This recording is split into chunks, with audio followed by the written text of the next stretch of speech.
please join me in welcoming our first 5 Minutes to Shine speaker, Robert Fischer.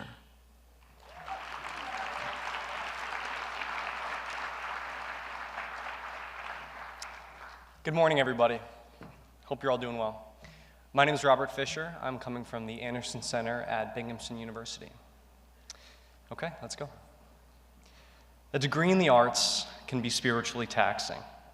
Hard enough without the black reports rolling in from the field, those of waning subscriptions and nonprofits going belly up.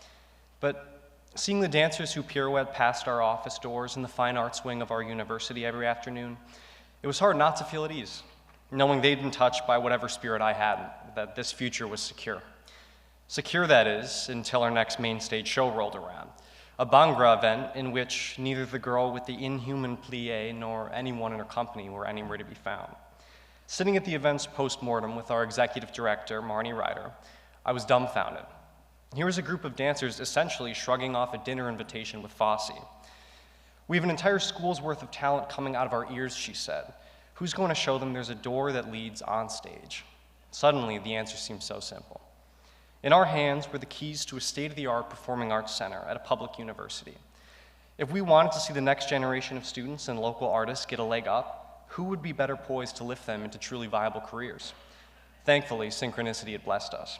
Only 2 years ago, the Anderson Center had been absorbed under Binghamton University School of the Arts, and so, through months of bargaining, negotiation, and probably blackmail, Marnie was able to create an underdog venture alongside the heads of our theater and music departments.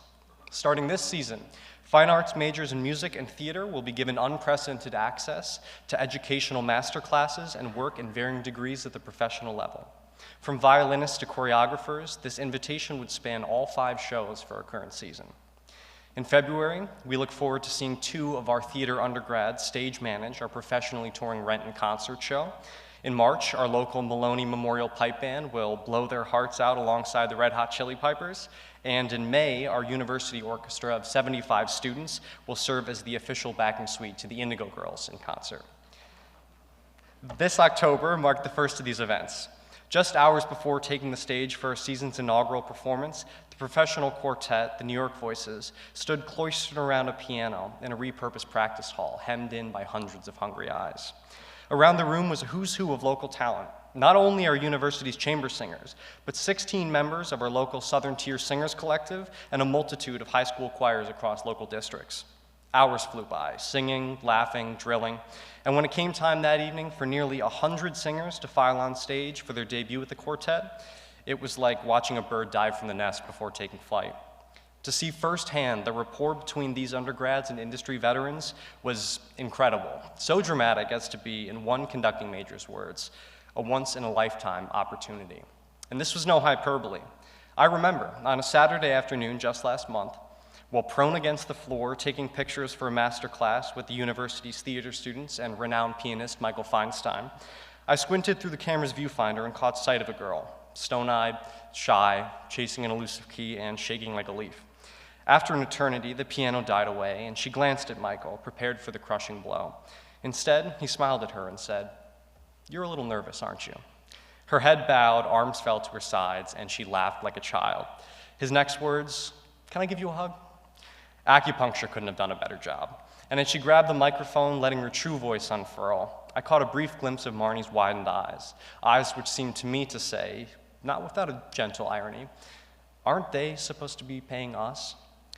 Riding this high, I sat with Marnie as she dreamed up initiative after initiative for our upcoming season, donating free tickets to financially challenged students, collaborating with BU psychology researchers to craft a sensory-friendly show for local special needs students, and even narrowing in on the inception of a brand new arts management minor, which would help our students build career connections interning in our box office, tech department, and house operations.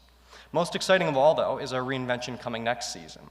To necessitate, professional contracts include these 3 tenets: an educational component, professional collaboration with students, and, in the near future, curricular participation. For many of you at universities, this story may sound familiar, and I hope it is. You may have even begun similar initiatives yourselves, which would be encouraging to hear because this is all very new and exciting to us. I came here today to share our story in hopes of hearing more like it, to urge you to take new risks in inclusion with your community and universities. How beautiful to not only democratize access to the working world for our own students, but anyone in the area with an ear for the arts and not a clue where to begin. Like the dancers who adorn our hallways, we've made tremendous leaps. And we're awaiting the day when the Anderson Center can remind our students here and everywhere that the arts have always been for them. Thank you.